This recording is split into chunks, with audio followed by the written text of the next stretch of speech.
Bonjour les chers amis, nous sommes très heureux de vous revoir pour cette vidéo où nous allons parler des mentions obligatoires qui doivent être écrites ou inscrites sur les documents administratifs d'une société.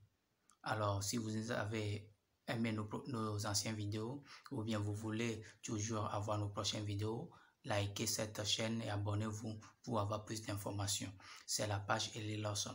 Alors, sans plus tarder, nous voyons de nos jours que plusieurs entrepreneurs ou bien dirigeants de sociétés, dans l'édition de leurs pièces administratives, que ce soit facture, que ce soit lettre, courrier administratif, note de service intérieur ou extérieur, ce qui se fait, c'est qu'ils oublient la mise en forme légale.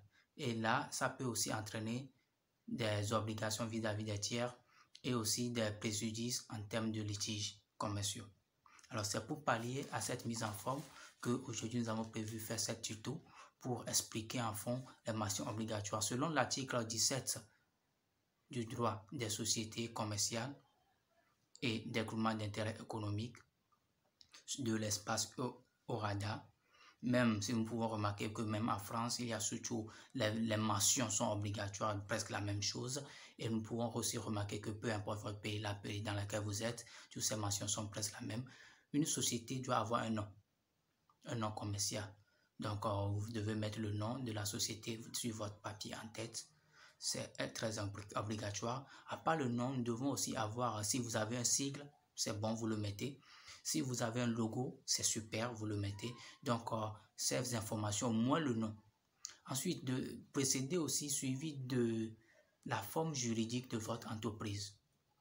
Si c'est une société anonyme, vous mettez le nom de l'entreprise avec le signe SA.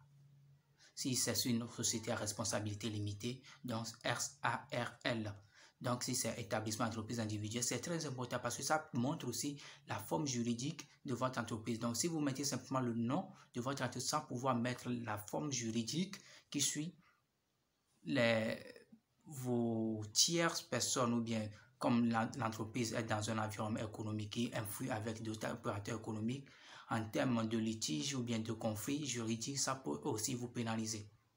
Donc, à part ça, il faut avoir ce qu'on appelle l'adresse, le siège. Toute entreprise doit avoir un siège. Et selon l'article 25, le siège ne peut pas être seulement la boîte postale.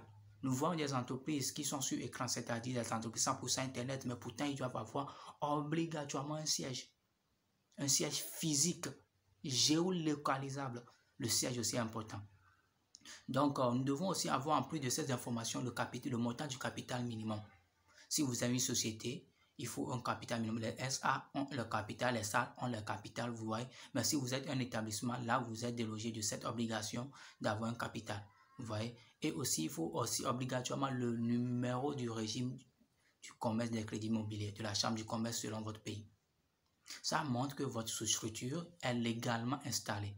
Donc, lorsque vous produisez une documentation ou un document où vous avez toutes ces informations, immédiatement, ça donne plus de crédibilité et ça respecte aussi les normes légales de votre pays.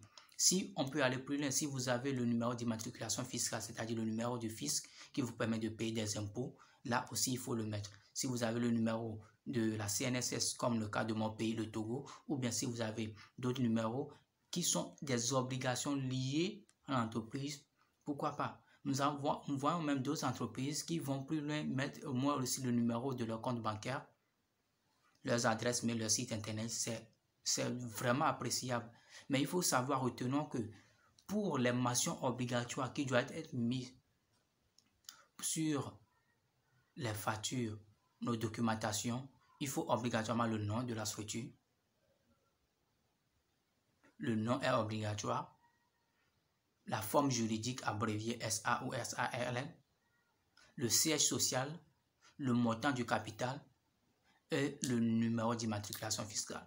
Si vous avez aimé cette vidéo, nous vous remercions de pouvoir liker, partager et laisser-nous des commentaires pour qu'on puisse vous faire prochainement d'autres vidéos.